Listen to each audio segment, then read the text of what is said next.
Bienvenidos a una nueva edición del ciclo Centenarios que promueve la Asociación Española de Estudios Literarios Hispanoamericanos, que se llevan celebrando una serie de charlas desde hace un par de años. Hablo desde el plató 1 de la Facultad de Comunicación Blanquerna, a la que yo pertenezco, de la Universidad Ramon Llull, y hoy estamos aquí para hablar de un autor infaltable como es Jorge Luis Borges y de un libro centenario, abuelo ya, por tanto, o muy abuelo, como es El tamaño de mi esperanza, que es el segundo ensayo de Borges. Y para charlar sobre el libro, pues tengo el gusto de contar con un buen amigo académico argentino, el doctor Fabio Espósito, profesor titular de la Cátedra de Teoría de la Crítica en la Facultad de Humanidades y Ciencias Sociales de la Universidad Nacional de La Plata, secretario de posgrado y miembro del CONICET. Bueno, muchísimas gracias, Aníbal, por tu invitación, y para mí es un gusto compartir con vos esta conversación literaria, esta tertulia. Sobre Borges, nada más y nada menos. Y nada menos que sobre Borges. Y si te parece, vamos a empezar dando algunos datos que son muy conocidos, pero que yo creo que son de rigor hacer el recordatorio. Este librito, El tamaño de mi esperanza, se publica en 1926, por eso se cumple ahora 100 años, y se publica en la editorial Proa. Lleva ilustraciones de Schul Solar, con el que tenía relación Borges.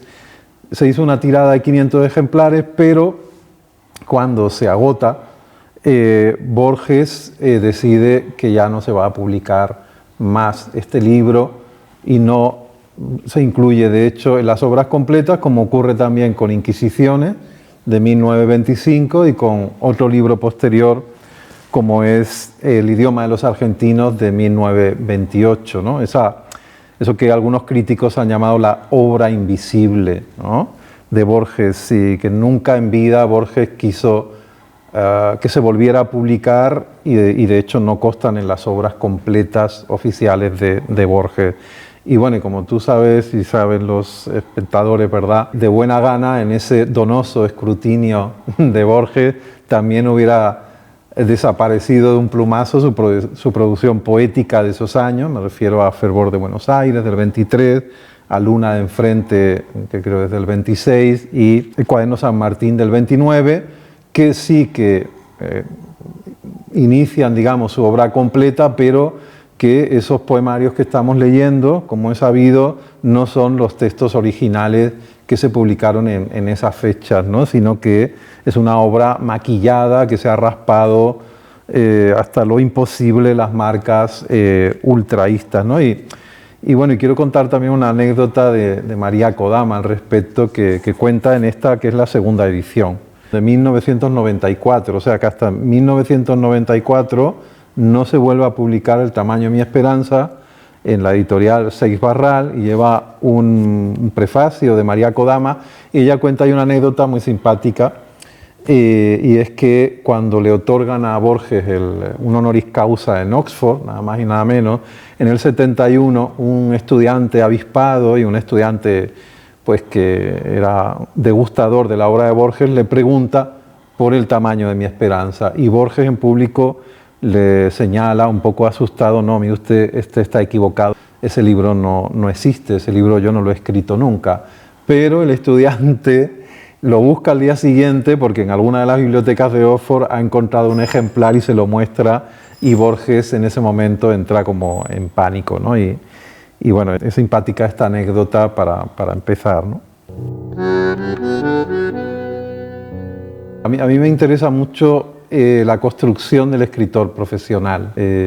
Cómo se construye Borges y cómo se postula como escritor profesional. Claro, porque vos a Borges lo toma y lo tenés haciendo todas las actividades vinculadas con la escritura y la literatura. Fue poeta, cuentista, ensayista, escribió reseñas en periódicos, dirigió suplementos, escribió guiones de cine, fue bibliotecario.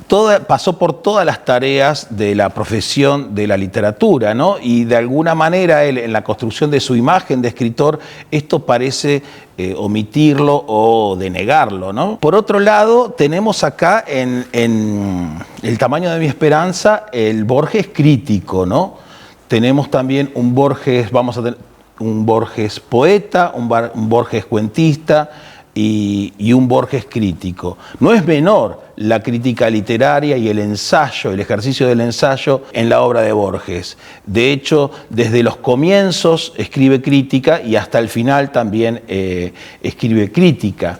Y a Borges habría que ubicarlo, o se lo puede ubicar, ¿no?, en este largo linaje de los escritores críticos, como Poe, como Eliot, bueno, en el caso de la Argentina como Piglia, escritores que también ejercen la crítica. Y ahora, pero esos escritores críticos, la crítica la ejercen muy vinculada con su propia obra.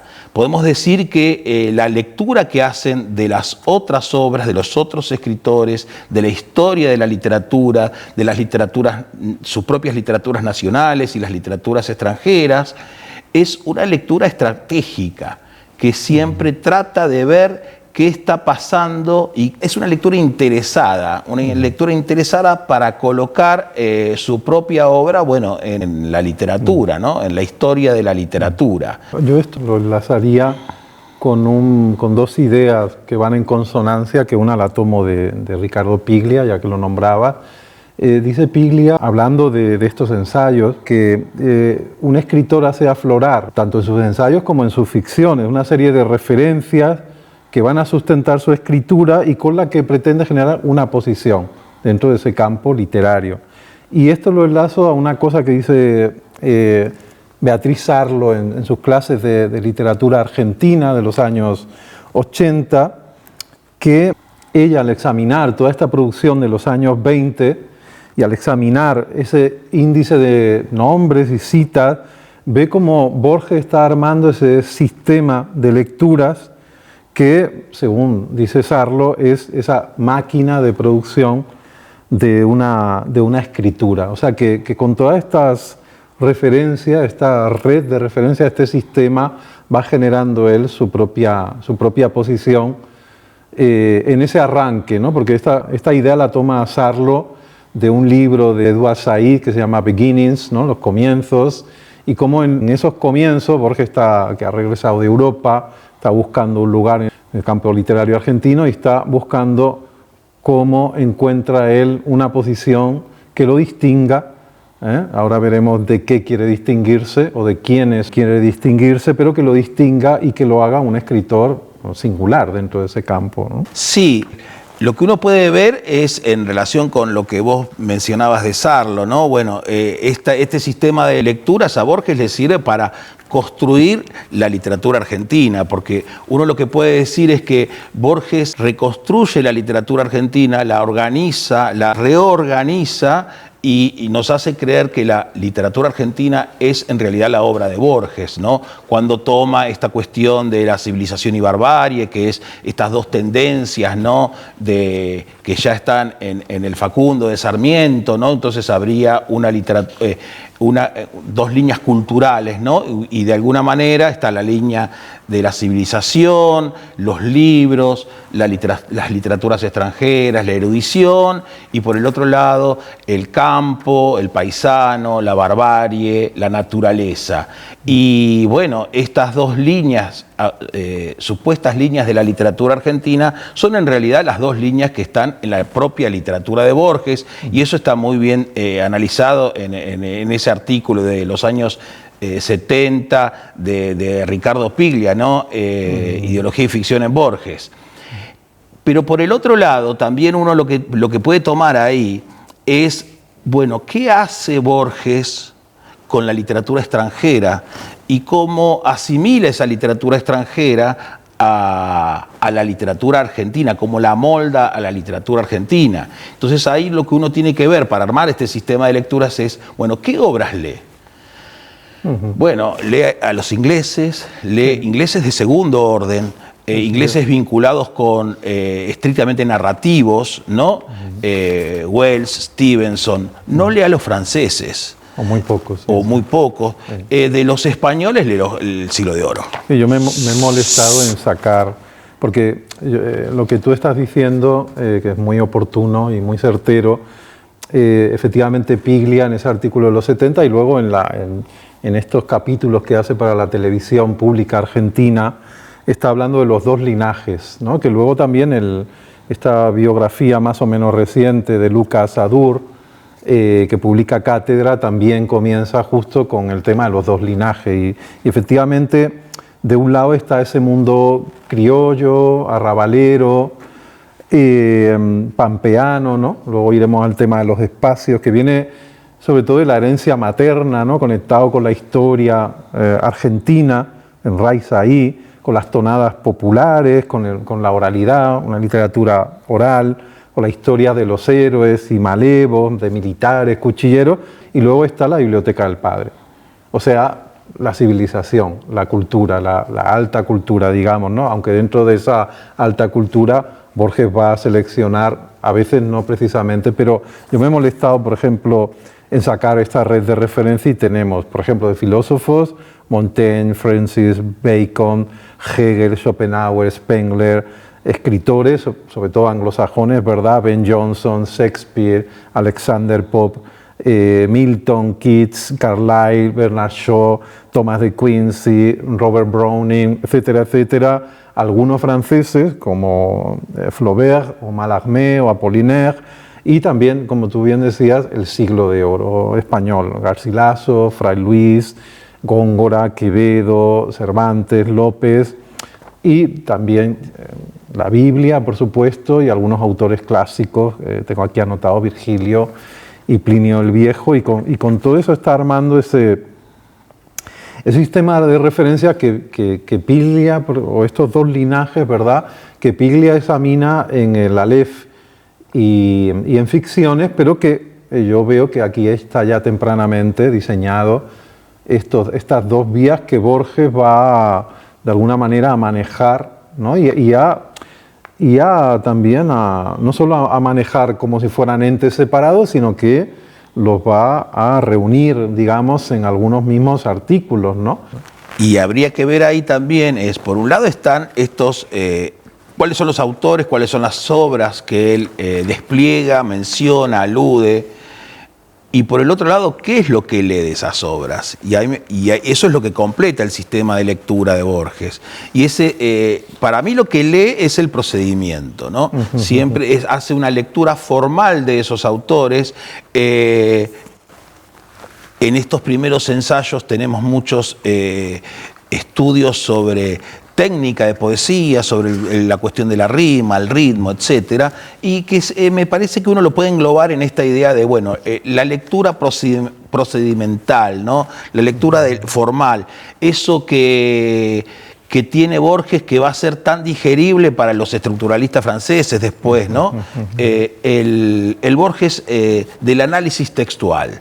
Y ahí me parece que, por el otro lado, después hay que pensar que este sistema de lectura, cómo se aplica a la literatura argentina, ¿no? Bueno, lo que habría que ver es qué hace Borges con la literatura argentina, y que lo hace siempre, y ya lo está haciendo desde el comienzo, es cómo se va creando sus propios precursores, su linaje de escritores, ¿no? Y haciendo el mapa de la literatura argentina. Entonces, ahí nuevamente vemos la mirada interesada de este crítico escritor, porque hay omisiones, ¿no? Por un lado está destacar figuras que son figuras, digamos, laterales, como Evaristo Carriego, que Evaristo Carriego es un escritor medio. O macedonio. O macedonio, que tiene una sola obra, ¿no? Y bueno, o Ricardo Guiraldes, que había escrito un poemario, El cencerro de cristal, en 1915, que pasó sin pena ni gloria. Quiere decir que no rescata autores que tengan una obra sólida, digamos. No la tienen, digamos, ¿no? Carriego, Macedonio, Ricardo Guiraldes. Claro, porque el que tiene que brillar es él, ¿no? Entonces ahí, Claro. y ahí está lo que yo digo, esto de la mirada interesada. Y el gran omitido es Leopoldo Lugones, ¿no? Sí. Que es el gran poeta en los años 20, el gran poeta argentino, el poeta nacional. Pero ahí para Lugones te dejo hablar a vos que te gusta más Lugones. Sí, soy un poco lugoniano, pero justamente Sarlo en estas clases, en ese capítulo de estas clases de literatura argentina que dedica a Borges y al Borges primero, ahí señala Sarlo que la primera gran operación, en estas operaciones discursivas que ella llama, ¿verdad?, que realiza Borges barriendo para casa, pro domo sua, digamos, ¿no?, para buscar esa posición, ¿no?, digamos. La gran primera operación discursiva es matar al padre, y el padre es Lugones. O sea, cualquier joven poeta en los años 20 que quisiera posicionarse en el campo literario poético argentino tenía que matar a Lugones. Eso luego lo dice él en el curso que se ha publicado recientemente de literatura argentina en la Universidad de Michigan. Ahí ya un Borges de los años 70, de 77 años, porque es del 76 ese curso, confiesa que, bueno, que sí, que trataron mal a Lugones porque había que matar al padre, porque había que ir contra Lugones, ¿no? Luego a lo largo del tiempo lo va, digamos, a revalorizar, pero también dice Sarlo algo interesante, que no era solo matar a Lugones, no era solo matar al padre, era una enmienda a la totalidad del modernismo rubendarista.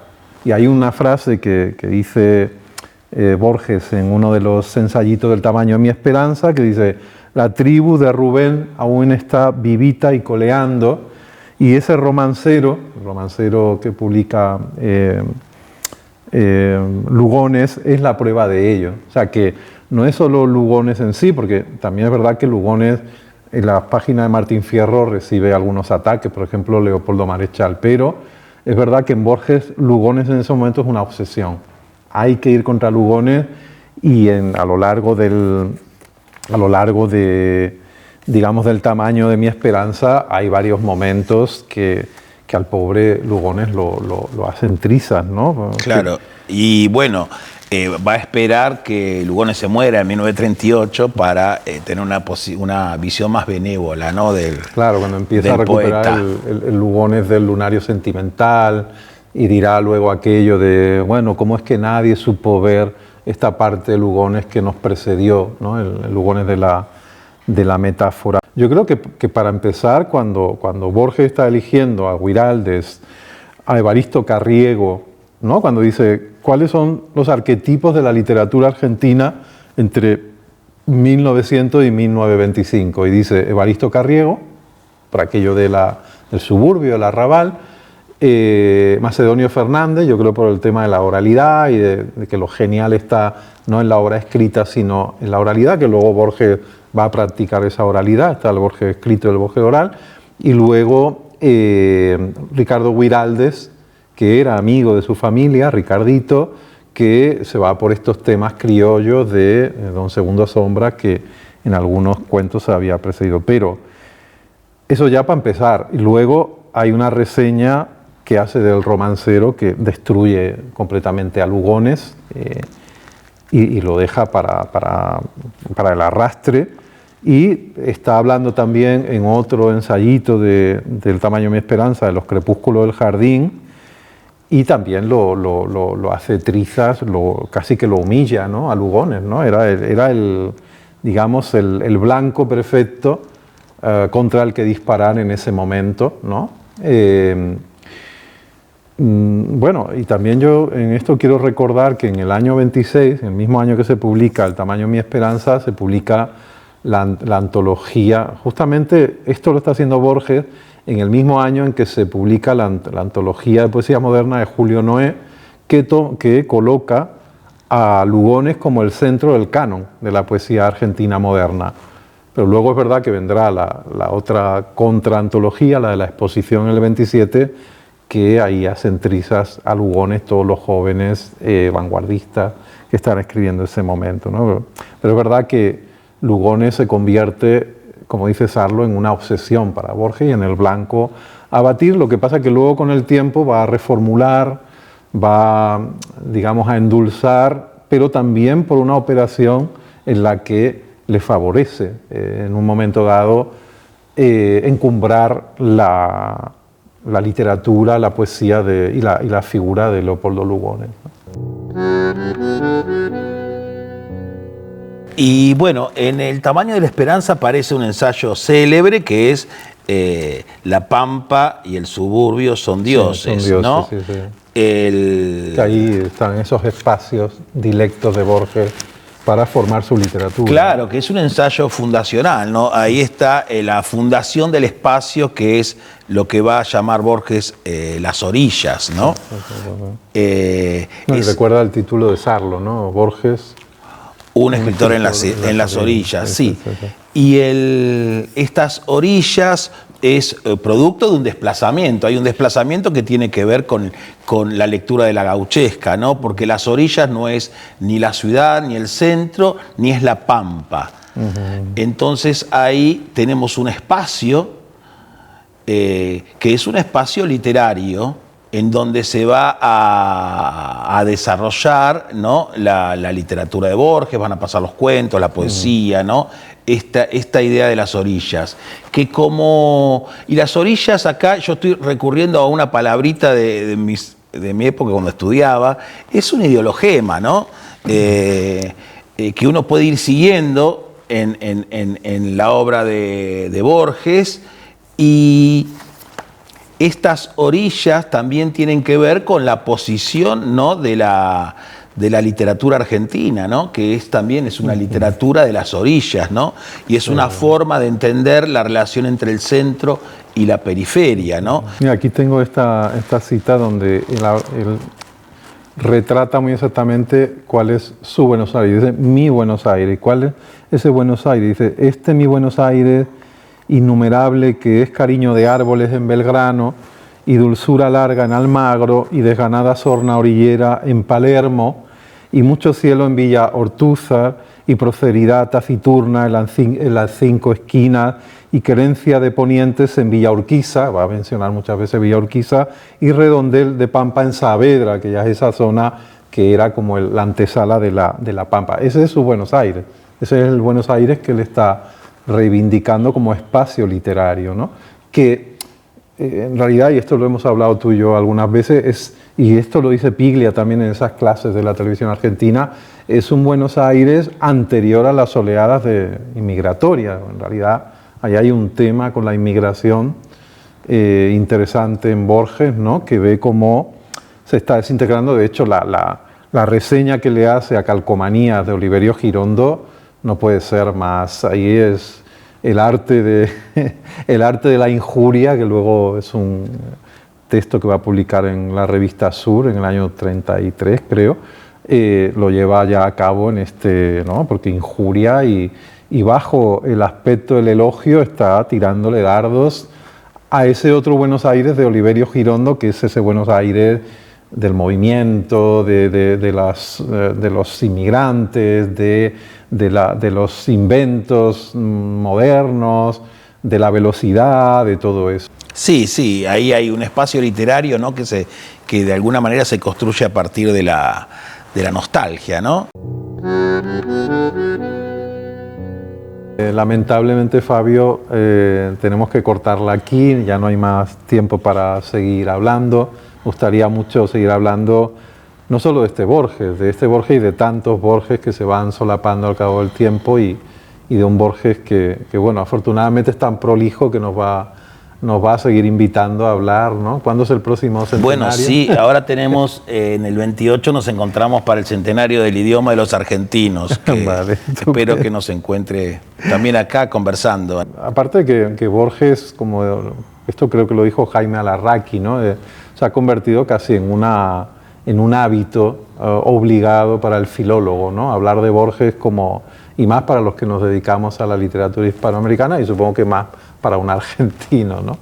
En fin, quería terminar dando las gracias a la asociación, quería especialmente dar las gracias a su presidenta de la Junta Directiva, a Virginia Gilamate, por confiar en mí para organizar esta charla, y desde luego a este invitado de honor, que es todo un lujo haberte tenido, Fabio, para conversar sobre Borges, sobre el Borges de El tamaño de mi esperanza, y mi esperanza es que nos volvamos a encontrar en Bueno, muchísimas gracias, Aníbal, y hasta luego. Un gusto.